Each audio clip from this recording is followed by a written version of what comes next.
It's 1943. The world is locked in a brutal war, a war where human suffering knows no bounds.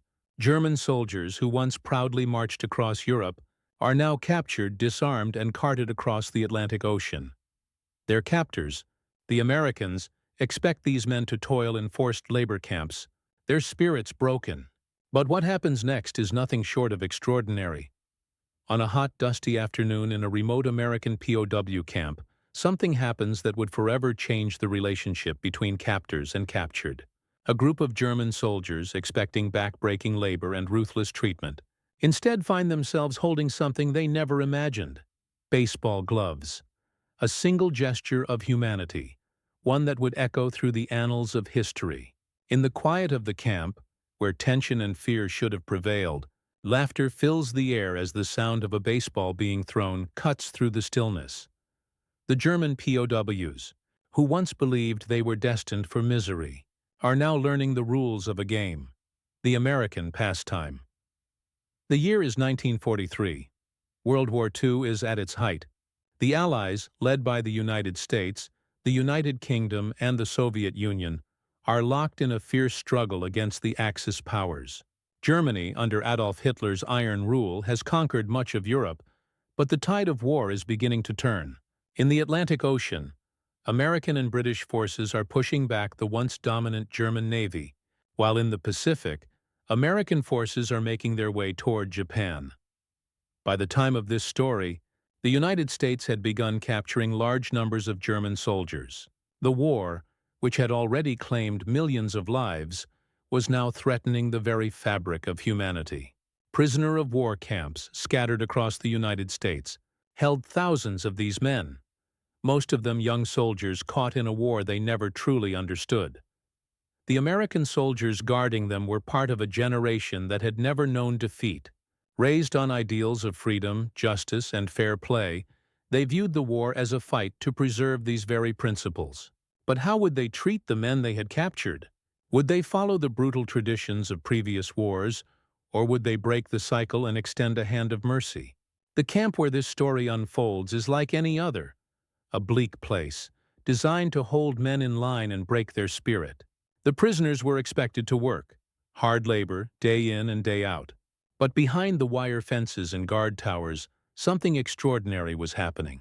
The soldiers weren't just being held, they were being treated like human beings. In this moment, history takes a turn. One day, an American guard, with no fanfare or announcement, hands a baseball glove to a young German soldier. Confusion spreads through the ranks. Is this a trick? A cruel joke? But the guard's simple words, "Let's play," change everything. For the first time in months, the German soldiers forget the weight of the war. The sound of a baseball bouncing against the dirt, the laughter of men who had only known hardship, it's all too surreal. As the weeks go by, the camp transforms. What began as a small, awkward game between a few prisoners and their guards evolves into something much more profound. Every afternoon, when the workday ends, a strange spectacle unfolds. Germans and Americans, once bitter enemies, now come together to play baseball. The first games are tentative, filled with awkwardness and hesitation. The prisoners are suspicious, reluctant to trust their captors. They are men who have spent months, or even years, under the constant threat of violence and brutality. For them, kindness feels like a trap, an illusion. But the Americans, unrelenting in their kindness, continue to extend their olive branch. They teach the prisoners how to throw, how to catch, and, slowly, how to laugh again. The game of baseball, which once seemed so trivial in the context of war, takes on a new meaning. It becomes a battleground in itself. There are no rifles, no tanks, no bombs, just men, divided by nationality, but united in the simple desire to enjoy a few moments of peace. For the Germans, it's a brief respite from the horrors of war, a chance to feel human again. For the Americans, it's a way to reconnect with the values they are fighting for: mercy, humanity, and understanding. As the games grow in popularity, so does the tension. A few of the prisoners, emboldened by the camaraderie, begin to question their captors' true intentions. Could this kindness be real? Or is it simply a ploy to break their spirits in a different way?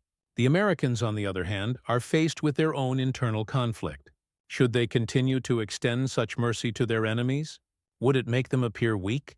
Or would it strengthen their moral high ground? There are whispers among the soldiers on both sides. Some of the Americans wonder if this kind of compassion could ever be a part of the larger war effort. Could such small acts of kindness change the world? The German POWs, for their part, wrestle with guilt and confusion. They are being treated with more dignity than they ever thought possible. Yet they are still prisoners of war, separated from their families, their country, and their ideals. But what they didn't know was that this seemingly simple game of baseball would become more than a fleeting escape. It would become a symbol of hope, of change, of the possibility that even in the darkest of times, humanity could still triumph. Then, something unexpected happens. A crucial game is set to take place. The American soldiers have arranged a baseball match between the Germans and their own team. The excitement in the camp is palpable, and for a moment, the lines between captor and prisoner blur. The game is no longer just a game. It's an event that holds the weight of something much larger. It becomes a microcosm of the larger war, a contest between two sides who have spent so much time fighting, hating, and killing. The air is thick with tension as the game begins. Both sides play with all their might. The crack of the bat against the ball echoes across the camp, the cheers and jeers blending into a surreal soundtrack. For the German POWs, this is a chance to prove themselves, not as soldiers, but as men. For the Americans, it's a test of their own humanity. How far will they go? Will they let the game play out without interference, or will the lines of war and rivalry come crashing back in? With every pitch thrown, with every catch made, something shifts. The POWs stop thinking of their captors as enemies, and the Americans begin to see the prisoners as individuals, not as mere enemies of the state. And as the final innings draw near, something remarkable happens. The Americans, who could have easily dominated the game, begin to play with less aggression, with more sportsmanship, more understanding. It is a game, yes, but it is also a statement. A statement that the men on both sides are more than just soldiers. They are human beings, bound by the same needs for respect, dignity, and compassion. And in this moment, the war fades into the background, leaving only the game, only the laughter and the camaraderie between former enemies. The sun begins to set over the camp, casting long shadows across the baseball field where the final moments of the game unfold. The score is close, tension rises, not from the weight of the war, but from the competitive spirit that has ignited within both teams. What started as an odd display of goodwill has transformed into a dramatic, unexpected rivalry. In the stands, a mix of German and American soldiers sit side by side, watching with bated breath. Some are still reluctant to trust this newfound peace, but others have abandoned their previous biases. It's clear now, this isn't just a game anymore. The stakes have risen. The Germans, once humiliated by their capture, now fight to win, to restore some sense of pride. The Americans, who could have easily defeated them, choose to stand by their principles and let the game unfold naturally, without interference. The crack of the bat against the ball echoes across the camp again. A German prisoner swings hard, sending the ball soaring toward the outfield. The crowd, divided by nationality but united in this moment, erupts in cheers. The Germans are ahead. For the first time, it feels as though they might actually win. But then, in the final inning, disaster strikes. A German player stumbles, injured as he attempts to make a slide into home base. The tension on the field intensifies. Will the game continue? Will the Americans take advantage of this moment of weakness? The German soldiers are vulnerable now, physically and emotionally.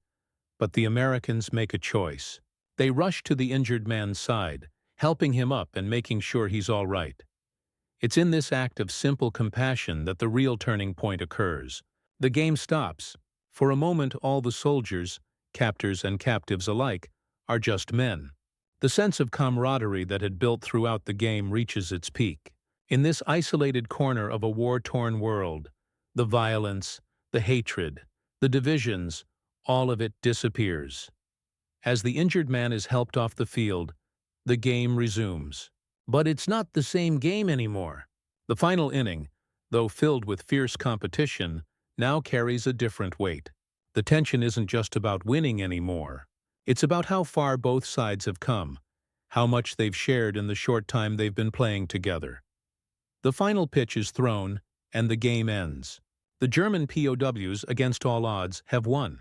The Americans, though disappointed in their loss, are visibly proud. In the handshake line that follows, a wave of quiet respect passes between the men. No longer is there the awkwardness or suspicion that once marked the beginning of their interaction. They're no longer enemies. They are simply men who, for a brief moment in history, shared something extraordinary, something that transcended nationalities, ideologies, and the war itself. But just as the game ends, another surprising twist occurs. The Americans, with their characteristic sense of humor and warmth, invite the German POWs to join them in a celebration. They don't just shake hands, they share a meal, exchange stories, and for the first time talk as equals, no longer as captors and prisoners, but as men with shared humanity. It's an act that would have been unimaginable just weeks earlier. The men who were once enemies, who had been pitted against each other on the battlefield, now sit together under the stars, enjoying the simple pleasures of a game and a meal. The war seems so far away now. For a few fleeting hours, they are free from the weight of history, from the brutality of their governments, from the horror of the war. This moment, this game, would be remembered by the men who lived through it as one of the few moments in the war when humanity triumphed over violence. It would live on in their memories as proof that even in the darkest of times, light can still shine through, if only for a moment. The game ended, but the impact lingered long after the final pitch. For the German POWs, it marked a subtle but profound shift. In the harsh, often dehumanizing world of captivity, where soldiers were seen as mere assets to be used or discarded, this moment of shared humanity had broken through. They would return to their work and their confinement, but the memory of that game, the laughter, the respect, the unity, would stay with them. It became a quiet rebellion against the cruelty they had known, a reminder that there was more to life than the violence of war. For the Americans, the game was a revelation. The war they were fighting was more than a battle for land and power. It was a fight for ideals, freedom, justice, and humanity. But how could they fully champion those ideals if they treated their enemies as less than human? The baseball games, in their simple, almost absurd way, reminded them that it wasn't just about defeating an enemy on the battlefield. It was about showing the world, and themselves, that they could rise above the very hatred they were fighting against. And in the years that followed, the story of those games would spread. It would be told and retold, a symbol of what could happen when men chose to see each other as human beings, rather than enemies. It was a rare, shining moment in the darkness of war, when the world seemed to pause, if only for a brief moment, and remembered that peace was possible, even in the most unlikely of circumstances. In the silence that followed, the ocean remembered everything. It remembered the men who stood on opposite sides of a war, but who, for a brief moment, chose to stand together. It remembered that, no matter the conflict, humanity would always find a way to emerge. And the world, though scarred by war, would never forget that even in the worst of times, the bonds of humanity could not be completely severed. The sound of that baseball echoing across the camp would live on as a reminder. Sometimes, the smallest gestures, the ones that seem the least significant, are the ones that carry the greatest weight.